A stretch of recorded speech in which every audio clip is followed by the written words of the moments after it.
Então, muitos da multidão, ouvindo esta palavra, diziam: verdadeiramente este é o profeta. Outros diziam: este é o Cristo. Mas diziam outros: vem, pois, o Cristo da Galileia?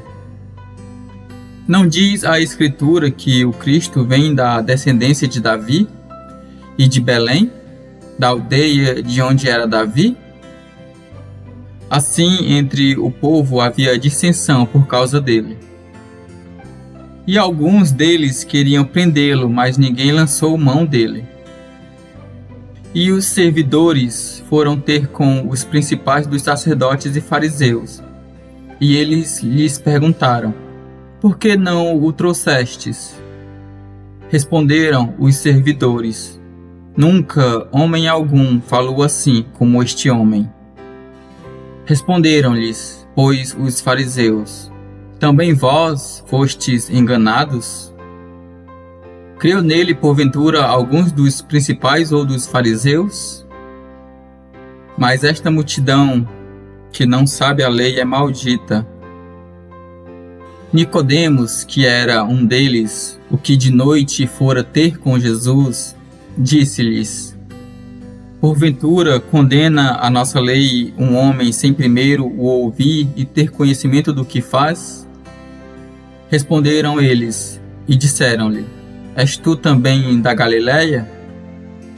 Examina e verás que da Galileia nenhum profeta surgiu. E cada um foi para sua casa. As pessoas reagem de modo diferente em relação a Jesus. Neste capítulo, alguns afirmam que ele é o profeta. Talvez se lembrem das palavras de Moisés, repetidas por Pedro em Atos 3. O Senhor Deus lhes levantará dentre seus irmãos um profeta como eu. Ouçam-no em tudo o que ele lhes disser. Atos, capítulo 3, versículo 22. Outros acreditam que ele seja o Cristo, o Messias, prometido para libertar o povo de seus inimigos. Mas há quem discorde, lembrando que o Cristo nasceria em Belém da Judéia, não na Galileia, e seria descendente do rei Davi.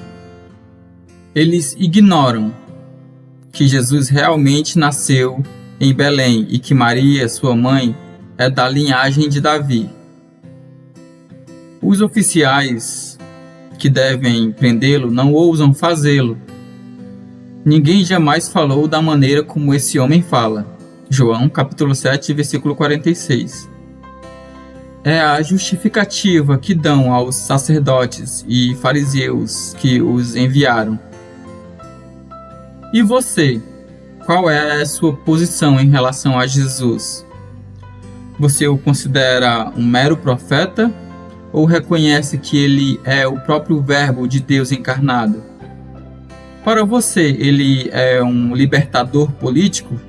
Ou você o tem como aquele que morreu para libertá-lo do pecado e da morte? Espero que você não seja dos que gostariam de vê-lo preso para deixar de incomodar sua consciência, ou dos que querem distância dele, com medo do que as pessoas iriam pensar ou dos prejuízos que uma proximidade poderia causar à sua reputação.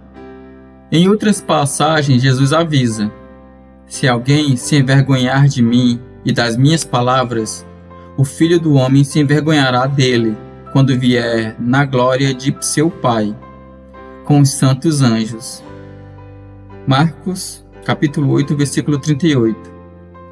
Crer em Jesus em seu coração e confessar publicamente sua fé fará toda a diferença para você na eternidade. Aqui vemos um homem que tinha tudo para se envergonhar de Jesus. É Nicodemos, que no capítulo 3 encontrou-se com ele de noite, com medo de ser visto em sua companhia. Homem rico e influente.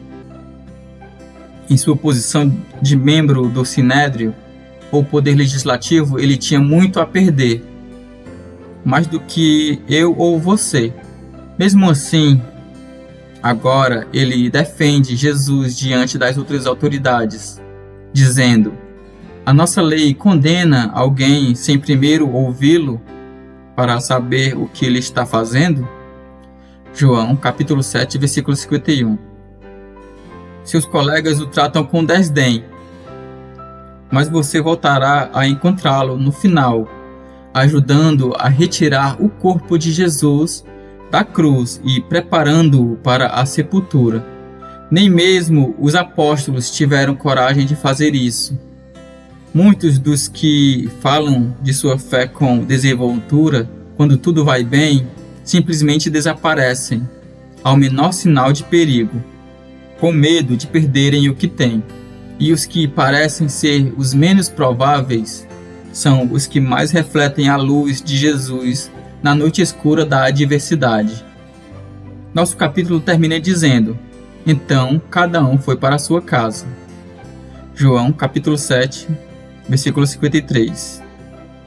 Menos Jesus, que no próximo vídeo encontraremos passando a noite ao relento, no Monte das Oliveiras.